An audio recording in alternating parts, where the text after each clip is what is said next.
प्रिय विद्यार्थियों नमस्कार। कैसे चल रही है आप सब लोगों की तैयारी?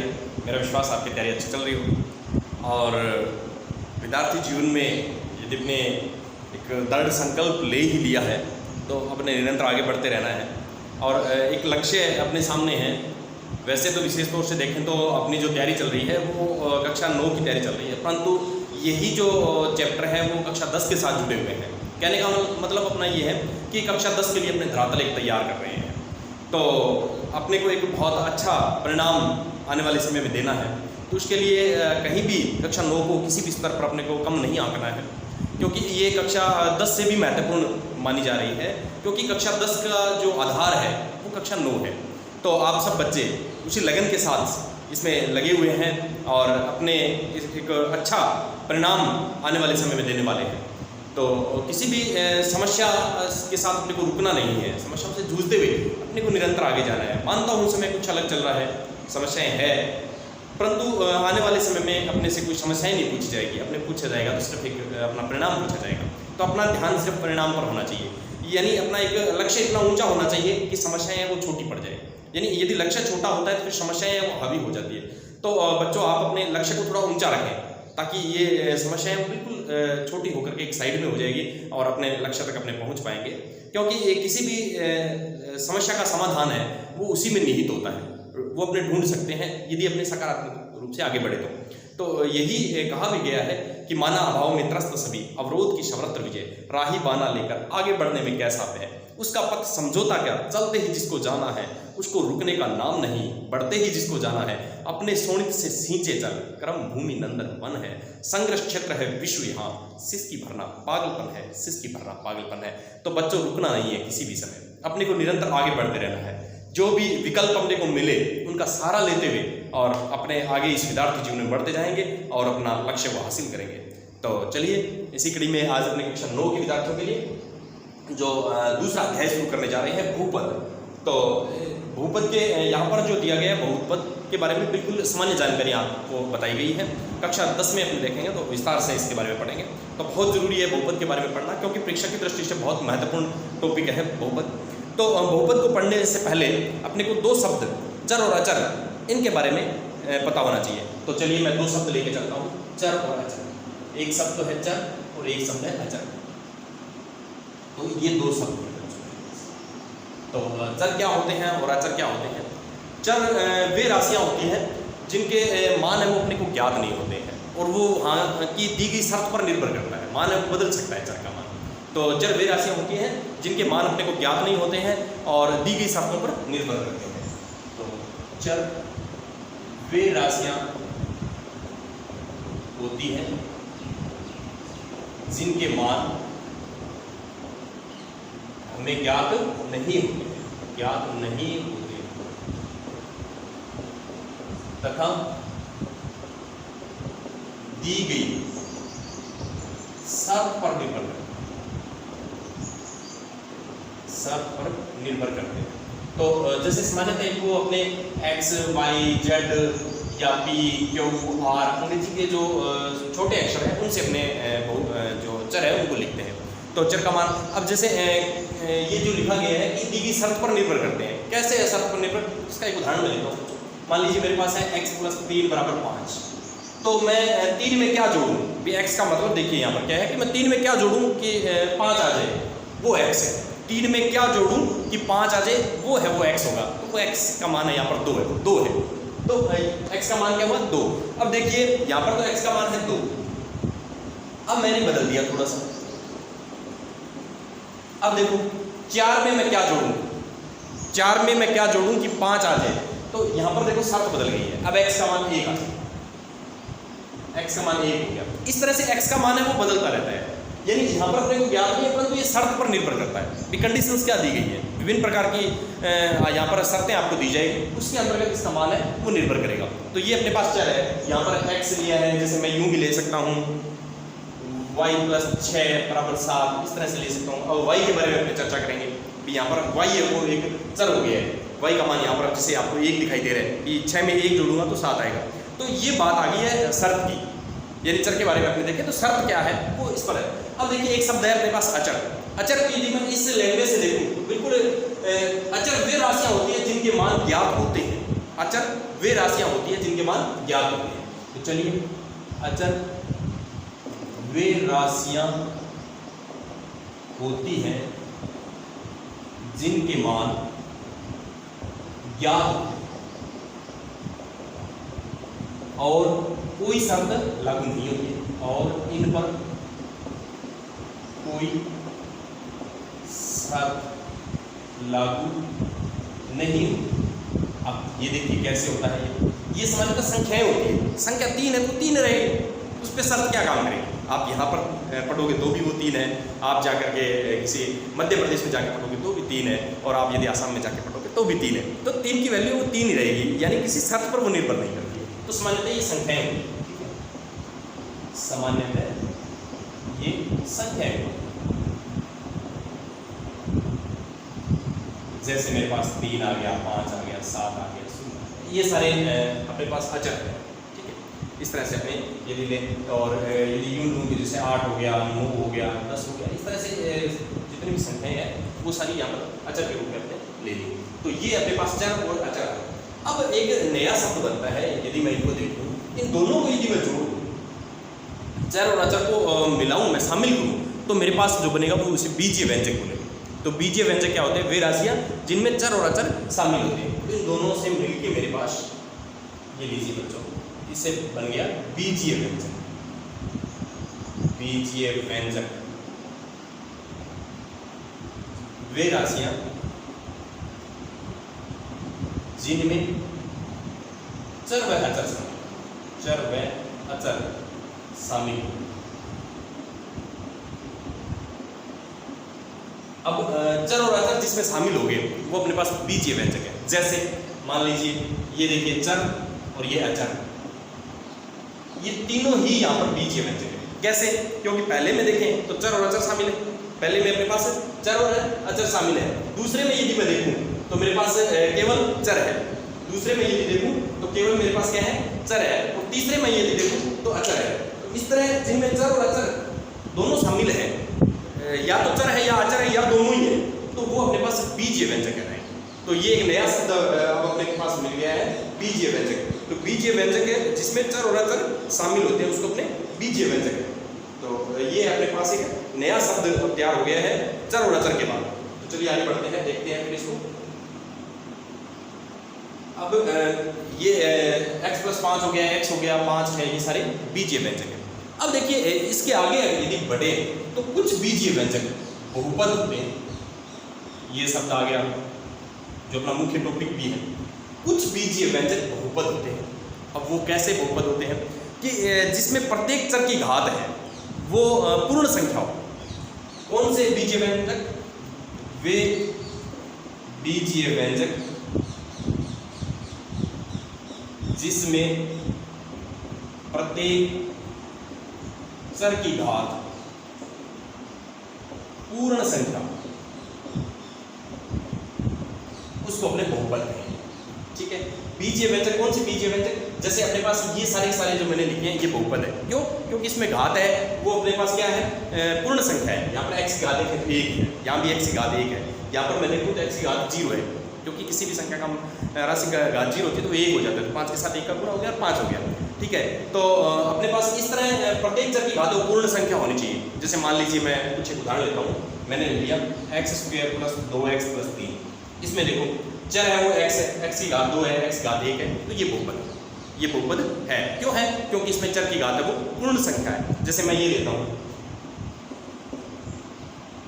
अब देखिए यदि मैं इस x को ऊपर लेके आऊंगा तो ये मेरे पास इस तरह से बन जाएगा, x की घात -1।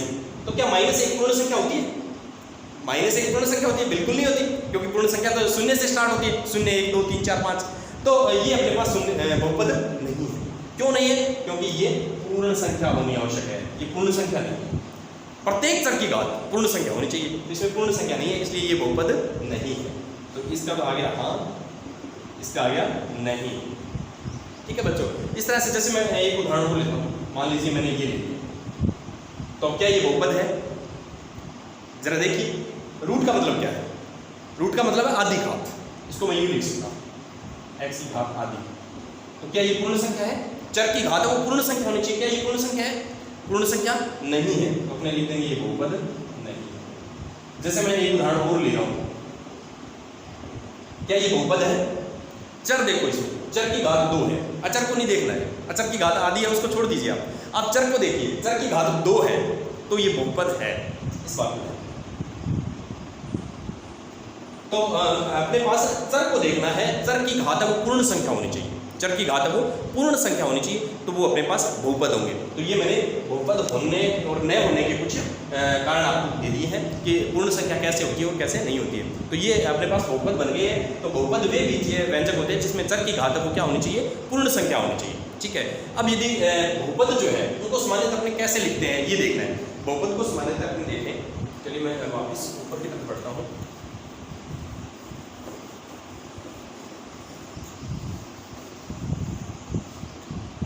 तो बहुपद को सामान्यतः अपने जैसे px से लिख दिया, qx से लिख दिया, इस तरह से लिखते हैं। जैसे मान लीजिए मैं यूं लिख दूं कोई बहुपद px, इसका मतलब हो गया कि ये बहुपद है किसका, x का, ये बहुपद है किसका, x का बहुपद है, इसमें चर आएगा वो x आएगा।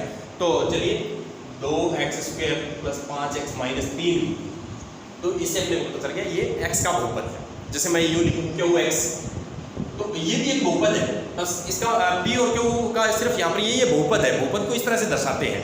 अब ये इंपॉर्टेंट है कि ये x का है, ये किसका है, x का है। जैसे सपोज कीजिए मैंने u लिख दिया, ये x का है।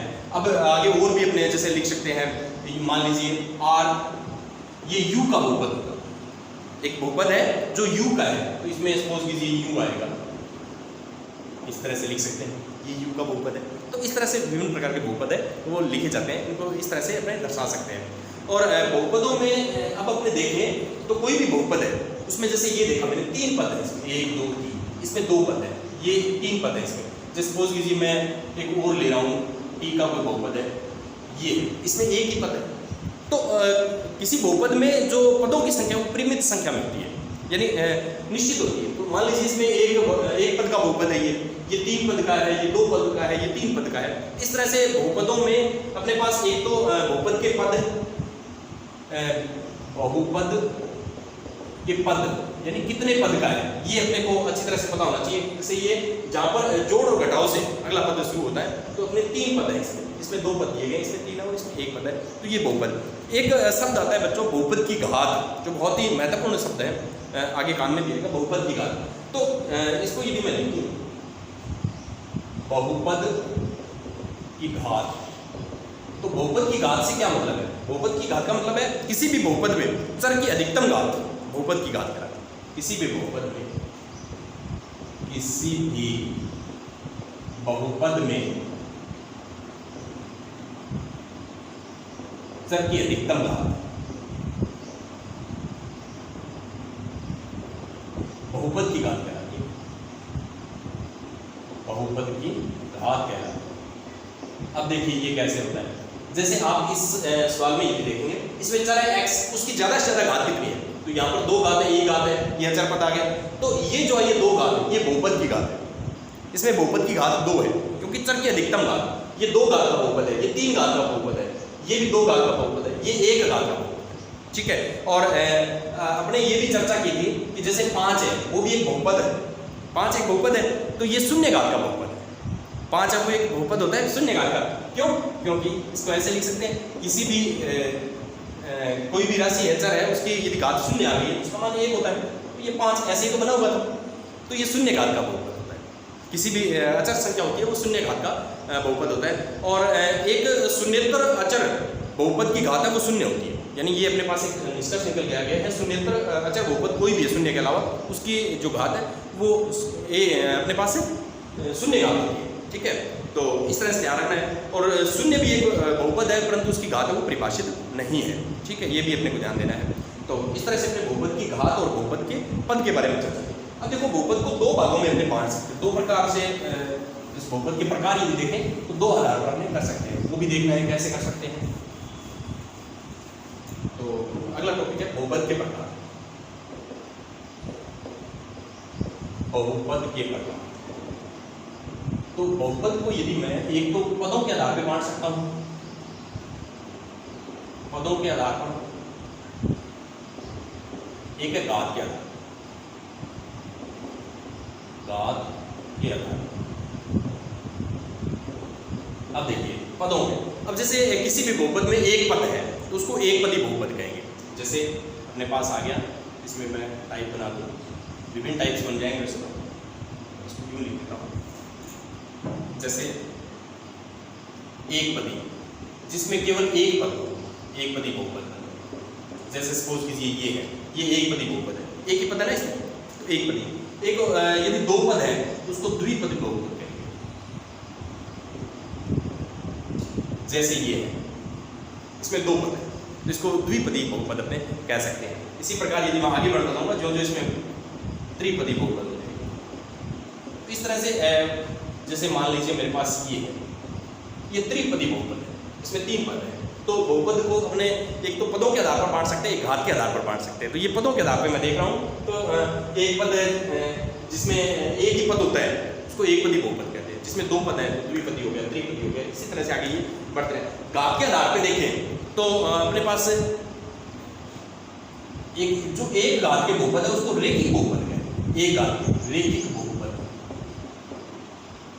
एक घात के हैं। जैसे सपोज कीजिएगा मेरे पास ये है, पद तो इसमें दो हैं परंतु घात इसकी एक है, क्योंकि चर की अधिकतम घात देखिए तो ये एक घात का है, एक घात का है, उसको रेखिक बहुपद कहते हैं। एक घात को अपने रेखिक बहुपद के नाम से जानते हैं। उसी प्रकार जैसे दो घात का द्विघाती बहुपद होते हैं, द्विघाती बहुपद। अब देखिए जैसे इसमें दो घात, पद भी दो है, घात भी दो है, तो ये द्विघाती बहुपद है। जैसे और भी उदाहरण ले सकते हैं, ये लो, ये भी द्विघाती बहुपद है, केवल आपको तो घात देखेंगे, चर की अधिकतम घात, तो ये द्विघाती बहुपद है। इसी तरह से आगे ये देखें तो त्रिघाती बहुपद, त्रिघाती बहुपद। जैसे मान लीजिए मेरे पास ये आ गया, ये त्रिघाती बहुपद है, तीन पद भी तीन ऐसे। और यदि मैं ऐसे देखूं,